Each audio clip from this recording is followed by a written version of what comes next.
your hand up. Hi and welcome to another episode of Geopolitika. Today we're going to be talking about cash, banks and digital currencies. With me I have Jason Giardina. Hello Jason. Hi Rodolfo. So let's start off with something that I think has become pretty topical, considering that the banks have been going through very rough weather in the last couple of weeks. It's been on the cards for a number of years. And suddenly the shares of many very large banks have started to, the share prices have come down. Credit Suisse, one of the largest banks in Switzerland and indeed in the world, had to be bought out. It was basically insolvent. And it was bought out very recently by UBS. And then, of course, you had the Silicon Valley Bank, which set off quite a scare in the United States across the Atlantic.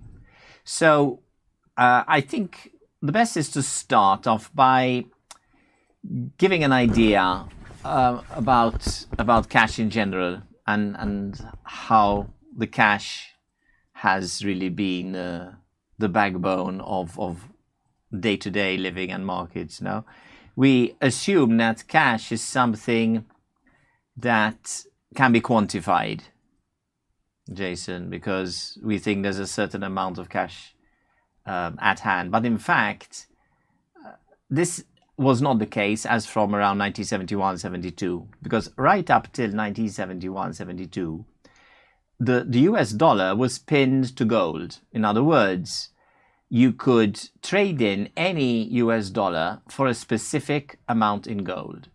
And that kept the dollar strong. And stable. And stable. And on the basis of that, other countries pegged their currencies to the dollar. So when the United States went through massive overspending because they were printing dollars, as it were, like there was no tomorrow, in order to make up for the budget deficits owing to the Vietnam War, which was obviously very expensive, they realized that they could no longer guarantee the change of dollars into gold, because there were far more dollars than there was gold held by the Treasury. And this set off a massive scare, because as the other currencies of the world were also pegged to the dollar, it meant, like, imagine you're a ship anchored to a massive anchor, and I'm another ship anchored to your ship, and there's another ship anchored to my ship. So we're all, in a sense, anchored to the same anchor. Once that anchor is free, then the whole stream of ships starts to move up the sea, right? So in a sense, it's very similar to use very layman's language. So how much cash actually does exist?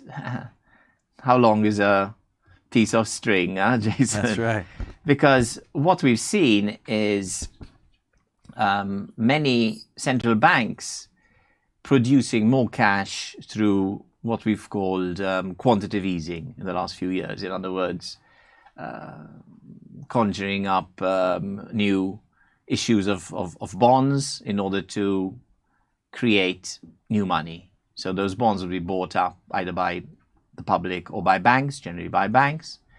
And on the basis of that, the cash supply would increase. But the cash is really being created out of nothing, essentially. They're IOUs to the banking system.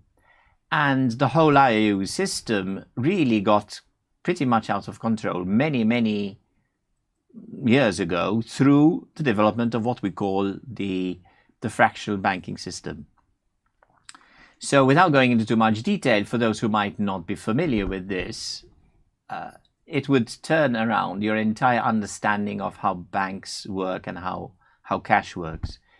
Essentially, banking laws were passed that would allow banks to issue loans that would be covered by deposits. So if I'm depositing, let's say, 10,000 euros into a bank would be allowed to loan out maybe up to 100,000? Well, it's up to 10 times more. Because if we were to go into the first clip, Mario, which is talking about how we look at fractional reserve banking, it's obviously not something we've invented along the way. What is it and how it works? And if you just scroll down slightly, it would show you a bit more. Furthermore, key takeaways. Here, banks used to be required to keep a certain amount of cash depositors placed in their accounts in reserve.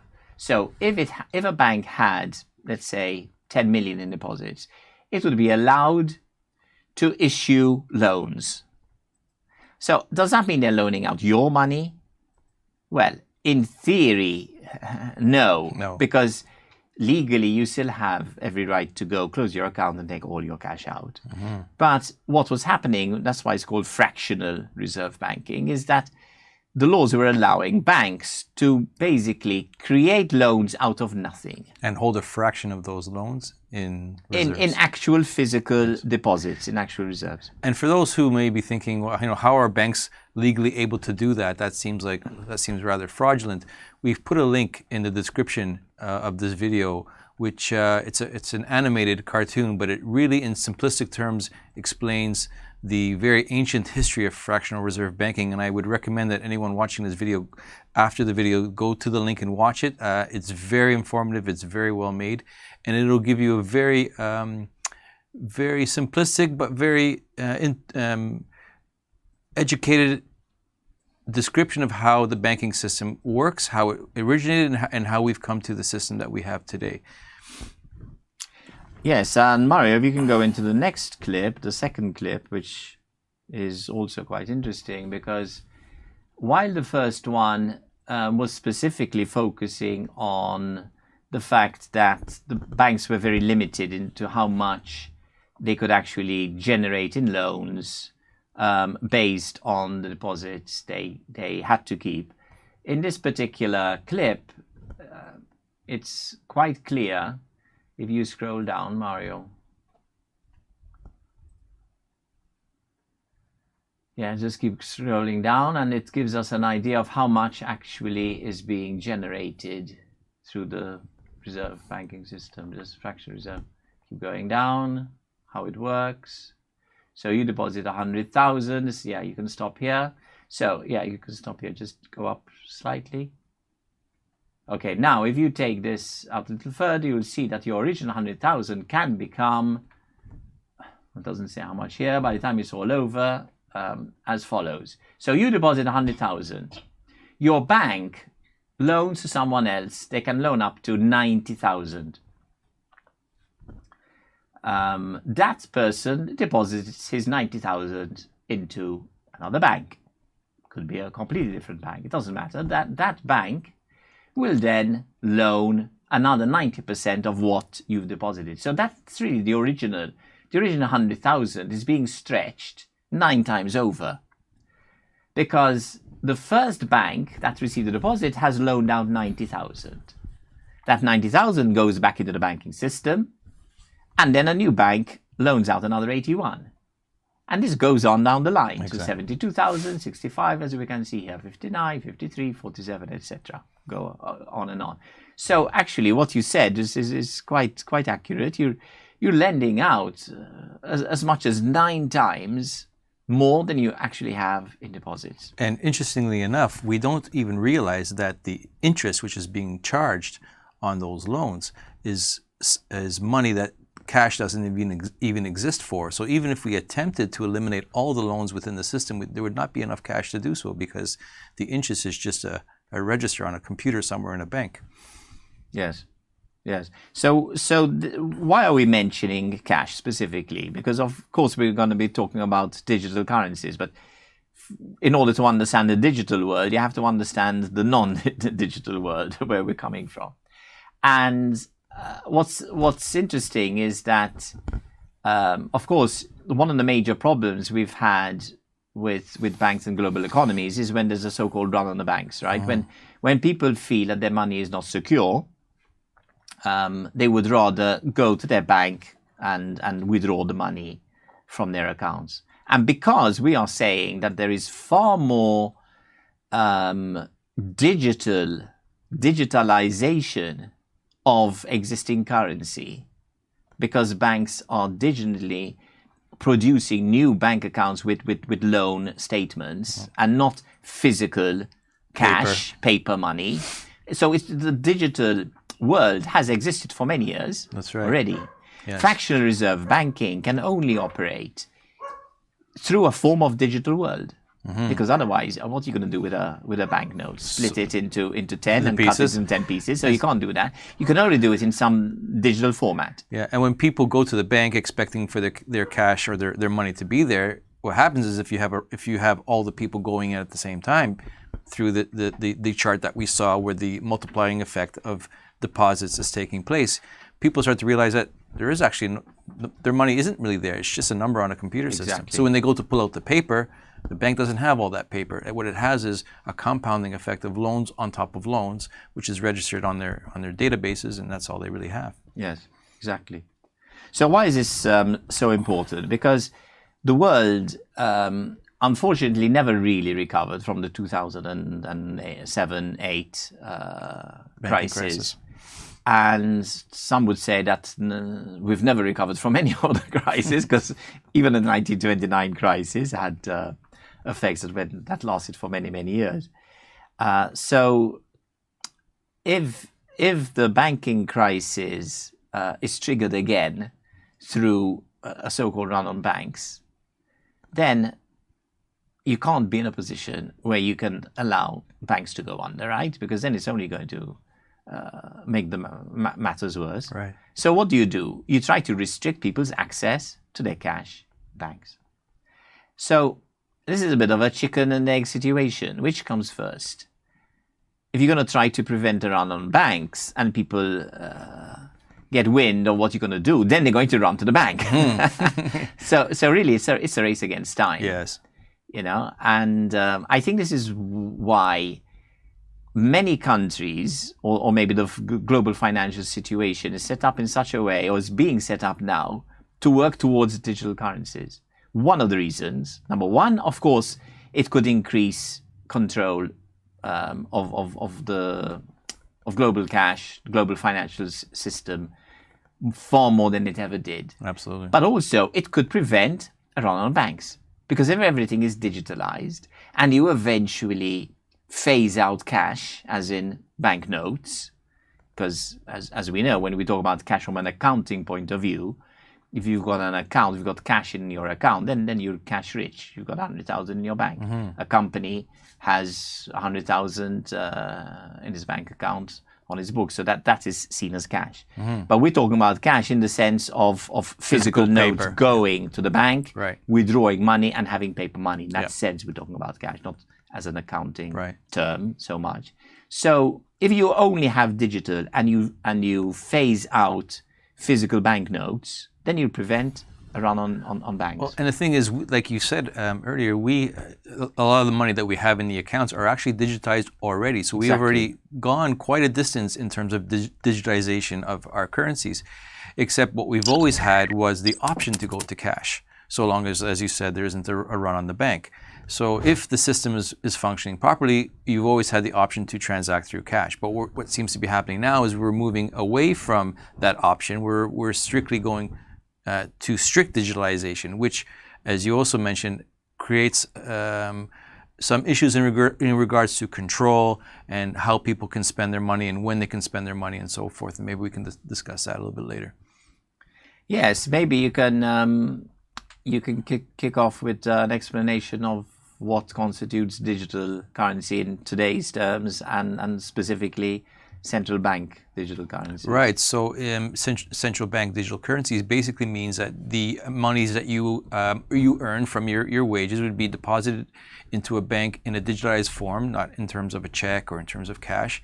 You would withdraw that money or transact with that currency in a digitalized form and not with cash, and we would have lost all forms of physical banknotes. Now, the advantage of a physical banknote is that it gives you freedom. You can transact anonymously, No centralized institution or government will know how you're transacting.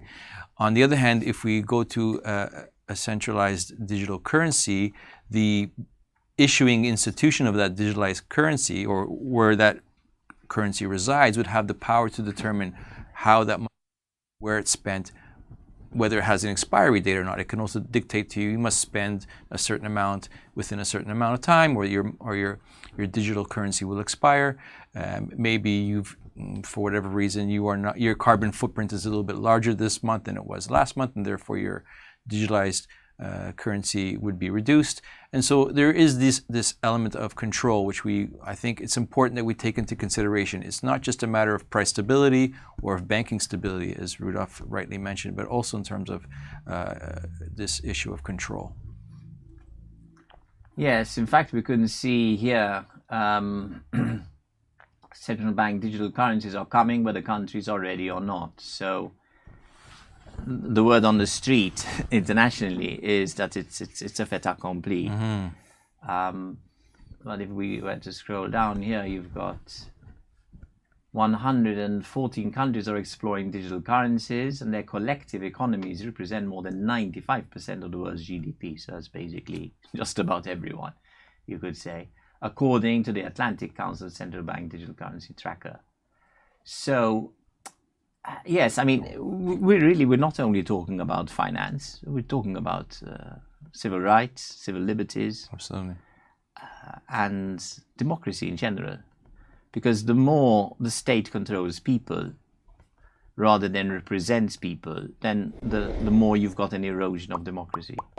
So of course there's a lot of talk on the street that digital currencies can be very good because they combat the black market, they combat crime, money laundering, drug selling and drug pushing, and so on and so forth. So many illegal activities.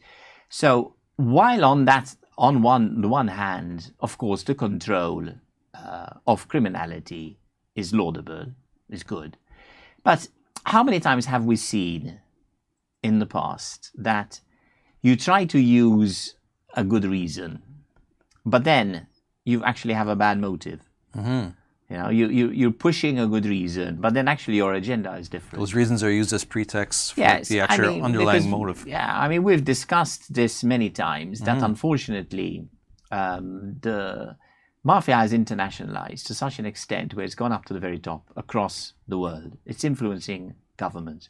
We saw this because judges Falcone and Borsellino way back in up to 1992, when they were both assassinated 30 years ago, we're already coming out public and saying, listen, the mafia is not just the mafia that we know, but essentially the effects of the mafia are moving up to very high governmental levels. Yes. And now this has internationalized. So if mafia has got so global and has so much enormous power influencing policymakers, to what extent are you actually going to be able to control this international mafia? I mean, who's controlling who? If the police in a country are corrupt, who is there to control the criminals? Absolutely. So if the people pushing digital currencies are claiming they want to control criminality, but then that there's criminality at the very top. What is the real in the motive? whole system, in the whole financial system, Yes. the whole governmental system, etc. What is to say that in fact the reason for digital currencies is possibly twofold? Number one, to prevent runs on banks, because we're reaching a point where possibly the whole cash system is on the point of collapse, because the whole economic model, as you wish, is so top heavy that it's in a position of collapse. And secondly, that they can control people and move more towards totalitarianism. And the thing is, to continue on that theme, we've seen a lot of instances where we have very high, as you've said, very high level corruption, and there seems to be nothing being done about it. But on the other hand, we have people who are they've made some, let's say, politically incorrect statements on social media and so forth, and all of a sudden their accounts are being shut down, and they're being shut down across the board. We're not just talking about their social media accounts, we're also talking about their bank accounts. And so this weaponization of currency, of digitalization in terms of currencies is something that we need to be very wary of, because for those who may think this is a conspiracy theory, this is already happening. We've had several individuals, and without mentioning specific names, who've had their complete accounts just completely shut down. Well, also, we could see what happened in Canada with the truckers, the protests. Exactly. You probably... To name just one situation. Yes, you probably have a few more details than I do, because it's a bit closer to home. Well, so explain. Amazingly, for those who are not aware, there was a rather massive protest regarding COVID measures in Canada, and it was done by truckers, and the reason why it was done by the truckers was because the truckers were mandated to take vaccinations in order to continue to transport goods across the country and into the United States. And many of the truckers, even though some of them were vaccinated, took issue with these mandates, and so they collectively organized a very massive protest. I'm sure many of you have heard of it in Canada. They sworn in. They kind of collected into Ottawa. They made a massive upheaval in terms of traffic and so forth. And the federal government, in response, closed their banking accounts so that they were not able to transact even the most basic of necessities like food for their family. And they actually maintained the accounts shut down, and there was a governmental committee to investigate the actions of the federal government, and this committee deemed the actions to be justified. Now, these were protests which were completely peaceful. Even the mainstream media on the ground reported that the protests were completely peaceful, and yet the government maintained used emergency powers which were last used, I believe, back in 1970, but I can't be precise on that, and that the legal system deemed those measures to be, those actions on the federal government to be justified. So we've already using these digitalization of currencies as a tool, as a weapon. I think we need to keep in mind when we talk about what's legal and not legal. If you pass a law, that doesn't necessarily make something legal. Yes, of course. Because that's why we have fundamental human rights. If there's a law which is in breach of fundamental rights, that law is an unjust law. Mm-hmm. Because otherwise, if you don't use that as a basis to understand how democracy works, then any law that might have been passed, for example, by the Nazi regime would be legal because it's a law that's been passed. So passing a law doesn't make it legal. And certainly one of the fundamental principles is that you cannot be penalized directly by the government. The government has to take your case through a judicial process and fine you. We know this, even for a parking offense. You know, they can't bash down your door because you haven't paid a parking offense without... First, they have to take it to court in order to have an executive judgment. Again, they can't bash down your door. But there is a difference, a separation of power between the executive and the judicial process. Right. So you cannot have a situation, for example, in Canada, where the government says, you've breached some law. Therefore, I'm going to fine you, and I'm going to freeze money in your bank account without taking these individuals to court and getting judgments. So could you imagine now if the truckers didn't have access to cash? What exactly would they do? Well, there you go. Well, I mean, there's also the expression cash is king, which means a number of different things, of course. It means you're less tied to loans and commitments, and in terms of securing your property and whatnot, you can move much faster. Yeah. But it's also, cash is also king in that in times of emergencies, you've got immediate access to your own assets. That's right. In a sense, I like to give examples because it's easy for people to follow. Imagine you own a house but somehow you don't have access to that house. So in theory, on paper, you are the owner, but you don't have access to it. They've changed the keys. They say that you can't enter your house for some reason, so on and so forth. There's a health problem, there's a sanitation problem. If you haven't followed the sanitation rules, you can't enter the property, etc., etc. It's the same with cash, because you are not being given access to your own cash. That's right. To your own finances. And that, of course, is going to affect your liberties more than most things, because even though they're all fundamental, the rights, the right to protest is fundamental. But at the end of the day, my right to go and buy food or to pay my rent, if I'm renting a property, is more important, is more urgent, even though the right to protest, of course, is extremely important. All fundamental rights are. But you can't say that not having rights to your own assets, to be in a situation where you can live your daily life, is not also a very important right. You see, it's taken for granted that these are extremely important rights. So the important rights could be taken away from you, as was the case with the truckers, for example. Right. What about the case in Cyprus, where you had a number of years ago, you had a big problem because the Cyprus economy was tagged to the Greek. The Greek economy was in a state of collapse and had to be bailed out. And same problems again with cash flow, and money was actually being taken from their accounts, out of the account. Yep. So not only did they not have access to the account, I think they could withdraw, what was it, 50 euros a day or something like that. So imagine having to queue to get 50 euros a day. And then having a percentage of your bank account being knocked off, because it's a form of tax. And what is stopping the system if the financial system starts to crumble and there isn't enough cash flow, as it were? They will say, okay, we're going to reduce the cash flow, and everyone is going to we're going to knock off 10% of people's money. So again, if there's any possibility of that happening, people are going to want to go to the bank to withdraw their money, so that you can't do that. That's right. But if you have a digital system, then you can't do that. Then the governments have more control, power. Full control, absolutely.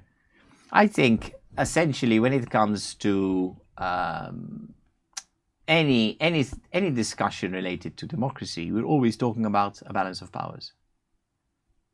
The power between the people and the state, the power between parliament and the executive and the judiciary, and money is a huge element of power. Well, and the inherent characteristic of cash, and not to say that cash is the perfect system, because it certainly is not, but the inherent characteristic of cash is that it's accepted throughout society. So as long as you have a system which is accepted throughout society, you are less exposed to third-party risks, like the government deciding to just close down your account, because you can just decide to transact with someone else other than the government. But if the government shuts you down completely, then you have no access to anything.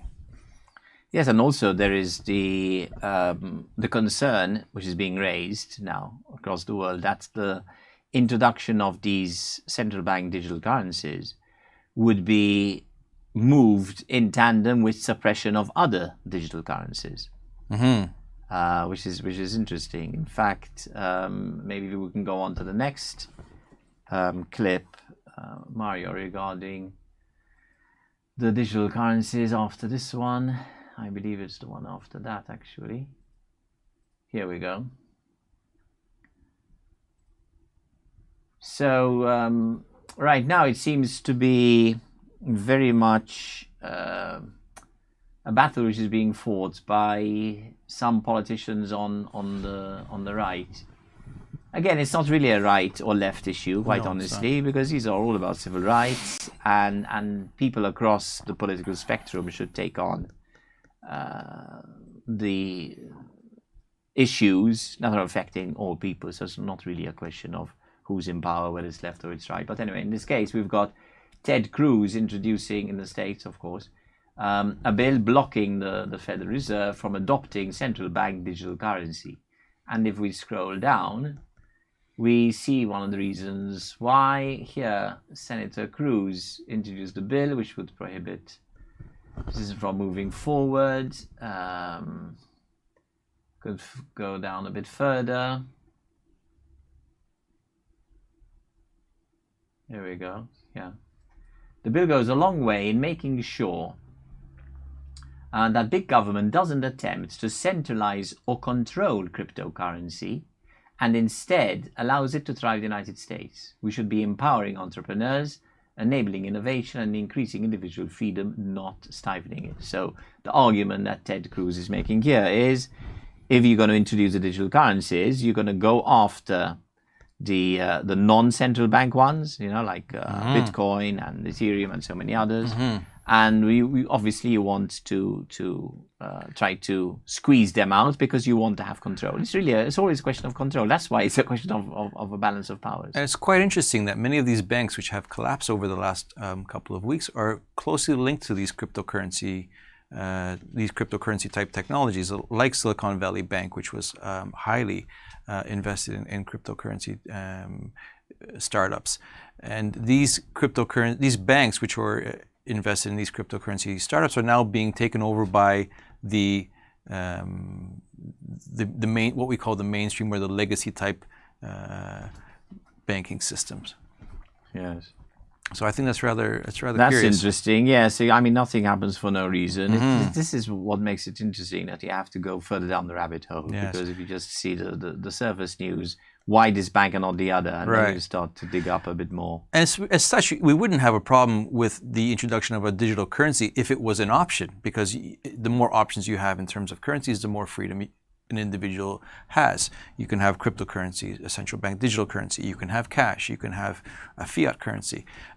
All these type of currencies are welcome, but as long as you don't restrict one, you start removing options. Once we have the removal of options, and that's where we need to start becoming That's wary. why we spoke about separation of power. In fact, we had a comment here when someone asked, why are we accepting the idea that we're not to pay in cash? There are certain retail outlets, not necessarily in Malta, but that's where we'd be going. But up north in the Scandinavian countries, for example, you have a number of retail outlets that are no longer accepting cash. So again, you need to see the writing on the wall. It's not enough to say, oh, well, that's just a few outlets. This is all conspiracy theory, because they're testing the water. Yes, absolutely. Why should you be in a situation where you go into any retail outlet? It says, no, I don't want cash. You're going to have to use plastic or this or your phone and so on. Now, to play devil's advocate for a minute, there is an element of risk as well. For instance, if you have an outlet which is continuously accepting cash, then they're going to have a large amount of cash on hand. And that's a fair argument. And as such, like we said, you can turn that cash into a digital account, so long as that account is secured and that people are allowed to then revert back from that digitalization back into cash readily. But again, I don't believe in coincidences. No, I never absolutely. have. I've said this time and time again. Absolutely. All investigators hate coincidences. That's the thing that's a red flag for all investigators, whether you happen to be in accounting, investigating fraud, financial operations, crimes, whatever it is. Where you have coincidences, you don't like it. That's And right. for me, the fact that they're going to come up with this reason, because you have too much cash, so it's better now. I mean, it's like retail outlets have been selling since time immemorial. Now it's suddenly becoming a problem. And not to go ultra conspiratorial, but one also needs to consider that it seems to be this push between the merging of one's health status with this digitalization of cash as well. I'm not sure if you've been aware of the... Well, there has been word on the street again regarding the vaccine passports and what you're allowed to do and what access you've got to travel, to restaurants. So it's only one step away from making it even more draconian. Exactly, that's the word I was looking for. If one considers the draconian measures that the Western governments across the world have taken over the last 2 or 3 years, one starts to realize if they merge these things together in terms of health and currency, then you're going to have a real problem. Yes, I think at the end of the day, people always have to push back, whether it's the case of, for example, in British society, the idea of introducing an ID card, and they were dead set against it because they said, no, absolutely not. And this was something that was prevalent in fascist Europe, and we won't have it, and so on and so forth. So the moment there are restrictions, that was just for an ID card.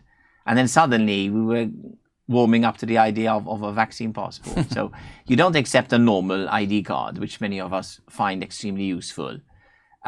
But then suddenly you accept a vaccine passport. Exactly. So it's just we're moving to levels where rights are being eroded, sometimes at a slow pace, sometimes at a fast pace, but at a gradual, incremental. That's why incrementally, and people adjust. That's why And this is why this person asked, why are people adjusting to not paying cash? Because I would simply walk out of that retail outlet. This is why. Or if I've already been served, and I've got a bill, and say, no, we only, because generally you pay afterwards, no, if you're in a cafeteria. And I say, well, we don't accept. I say, well, you either accept cash or you get nothing. Exactly. I'm sorry. And this Simple as that. This is why incrementalism is so insidious, is because people's tendency is just to accept small infractions because they have to get on with their day, and so you accept a small infraction today, a small infraction tomorrow, and before you know it, you're accepting some vaccine passport, which is There was another interesting question here, which called into question why, following the fractional reserve banking system, if loans are being digitally produced, when there's no actual physical cash which is owned by the bank to give you as a loan, then why are they charging interest on it? Well, I don't have the answer for that. I don't either. But if you look at the link that we've posted on the description on this video, you'll find the history of that, and I think you'll find it rather interesting. Yeah, when I say I don't find, yes, I don't know the reason. In other words, I can't see a justification. No, of course. I don't know the justification for it because, yes, essentially, for many centuries, interests were considered to be either illegal or immoral. Yes. In Christian Europe, it was considered to be illegal, and in the Islamic world, to this day, it is illegal. Usury is even in the modern banking system that we have today. Usury is still illegal. Exactly. If you look at we've changed the definition. We've changed the definition. Changing the definition of a pandemic. We've changed the definition of usury because in the old days, usury meant charging interests. Excessive interest. Today, yes. no. That's right. It originally meant at all, yes. Charging interests. That's right. And because charging interest was considered to be illegal and immoral. That's right. Today, we've changed the definition. Yes. It's charging excessive interest. That's correct. But then define what's excessive. Exactly. And then, of course, the state tells you this is how much you can charge in interest. And if you go beyond that, then it is seen to be excessive because the law has set, or the policy has set the limits of the interest. In fact, if you look into banking regulations in North America, for example, they specifically say that the bank cannot charge what's called excessive interest, or if it's a fee which is commensurate with the amount of expense incurred in order to provide that service. So if, for example, someone has been deducted an excessive fee for, let's say, balancing a check. In North America, if you balance a check, sometimes you'll get charged upwards of $50. There have been instances where bank account holders have taken the bank to court under the banking regulations saying, you've charged me an excessive fee more over and above what you incurred as an expense in order to execute that transaction, and they've actually won these decisions in court. Okay, it's a minimal fee, but it's the principle of the thing where for sure. The banking and these days, many banking institutions would charge you fees for all kinds of things, just to maintain your account, or maybe your account has been inactive, and they'll.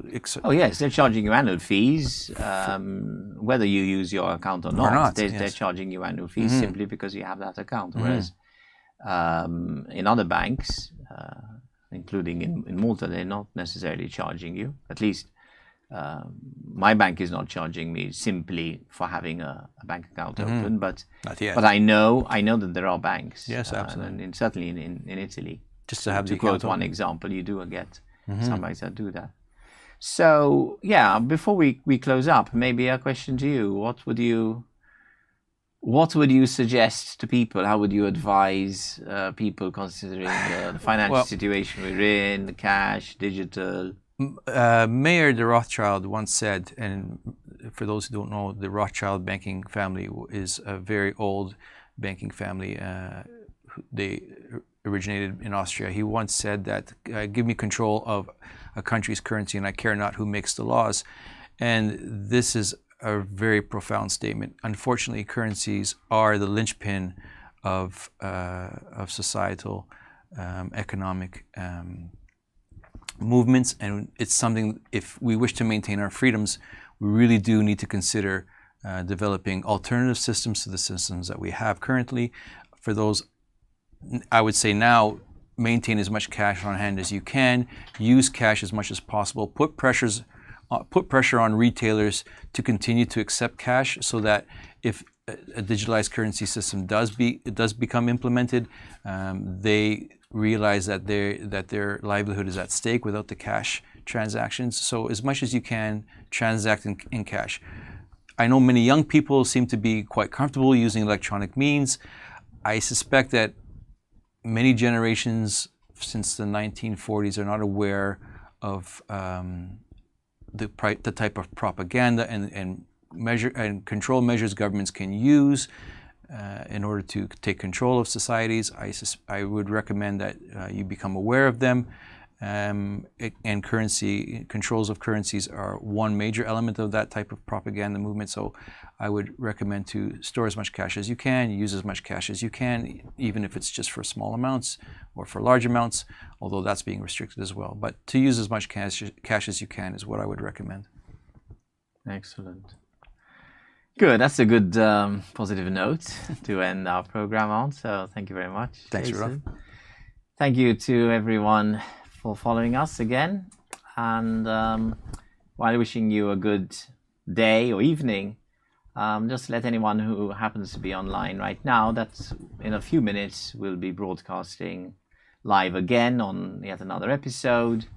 And the episode is going to be on the latest developments in Saudi Arabia and Iran with a peace treaty or a peace agreement that has been negotiated, and the importance of the BRICS nations. So stay tuned. We'll be back very soon.